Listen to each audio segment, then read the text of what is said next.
$50,000 invested in stocks 20 years ago is worth $336,000 today.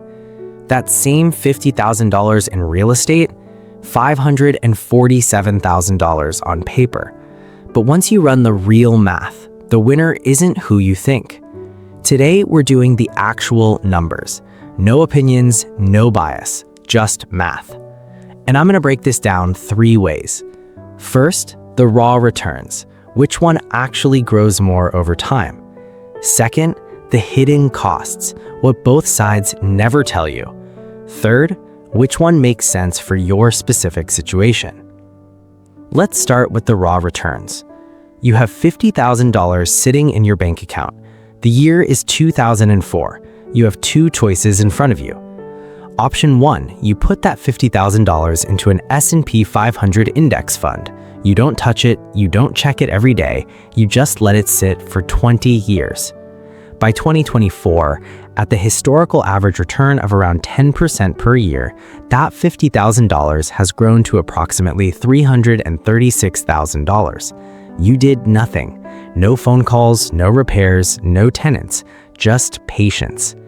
Now option 2. You use that same $50,000 as a 20% down payment on a $250,000 rental property. You rent it out, collect rent every month, and let the property appreciate over time. U.S. home prices have historically appreciated around 4% per year on average. That's not a guarantee. Some markets did better, some markets did worse, but on average, that $250,000 property is now worth around $547,000. On paper, real estate wins, and it's not even close. $547,000 versus $336,000, a $211,000 difference. So the debate is over. Real estate wins, right? Not so fast, because those 2 numbers are not telling the full story, not even close. Let's talk about what real estate actually costs you.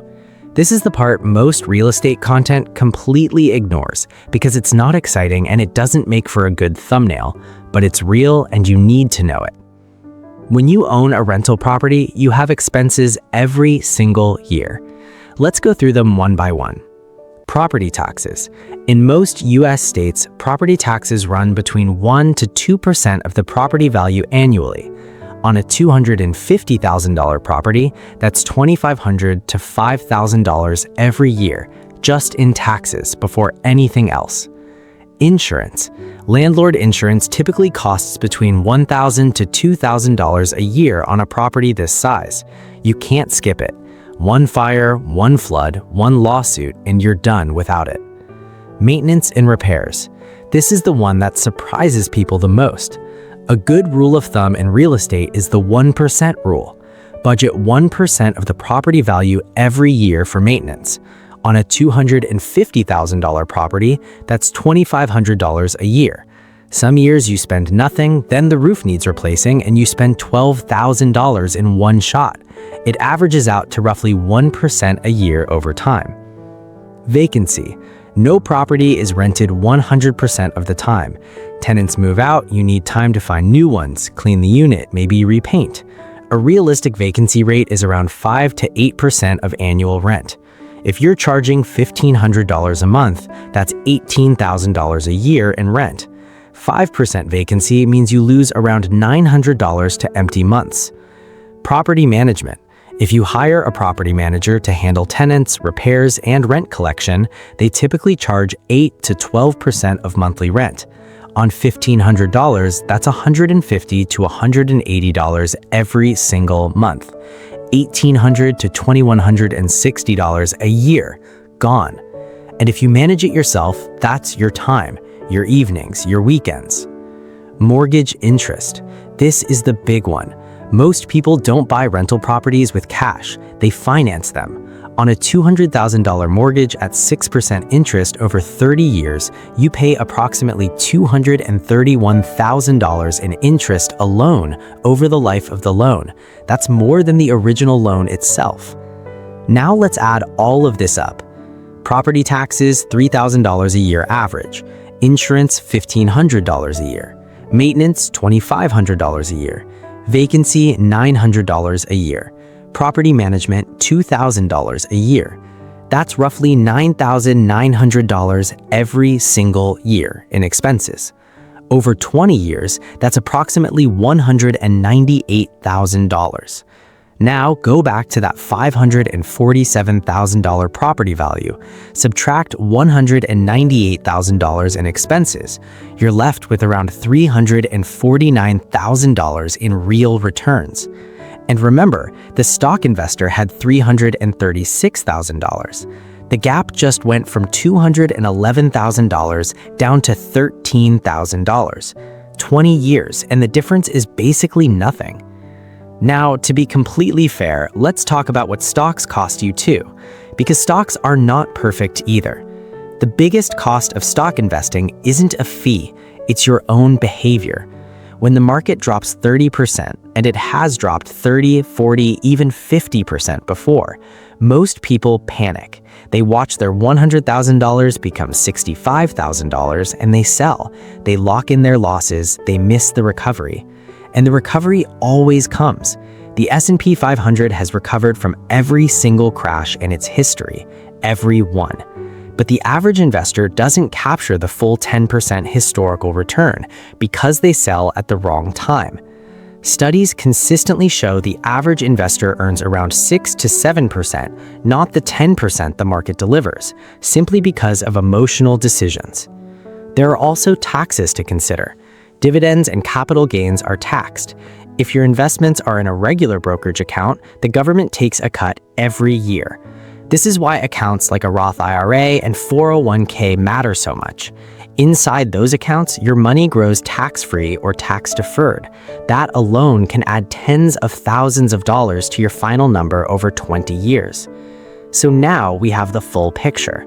Stocks, after accounting for average investor behavior and taxes outside protected accounts, might realistically return closer to 7 to 8% for the average person.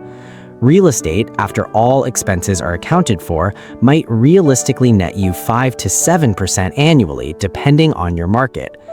On paper, real estate looked like a clear winner. In reality, they're remarkably close. But here is where real estate has one massive advantage that changes everything: leverage. When you put $50,000 down on a $250,000 property, you are controlling a $250,000 asset with only $50,000. That is 5-to-1 leverage. When the property appreciates 4%, that 4% is on the full $250,000, not your $50,000. That's $10,000 in appreciation on a $50,000 investment.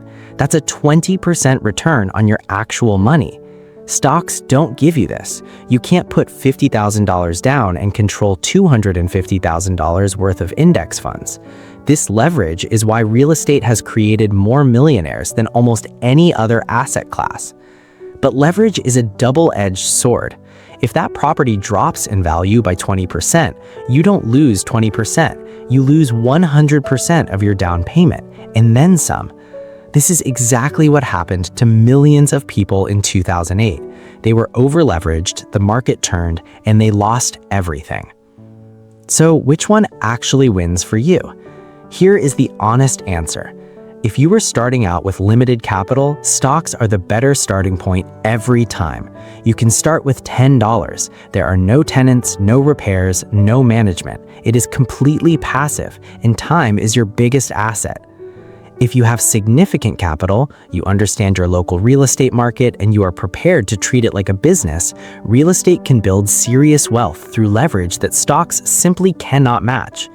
But the most important thing I want you to hear is this: the wealthiest people don't choose between the two. They use both. Stocks for liquid, passive, low-maintenance wealth building, real estate for leveraged, tangible, cash-flowing assets, each one doing something the other cannot. Here is what I want you to take away. The best investment is not real estate. The best investment is not stocks. The best investment is the one you understand well enough to stick with through the bad years, through the crashes, through the moments when it feels like nothing is working. The only variable that actually determines your outcome is whether you stay in the game long enough for the math to work. Start with what you have, stay consistent, let time do the work. That's the real math nobody talks about. Subscribe if you want more videos like this. See you next time.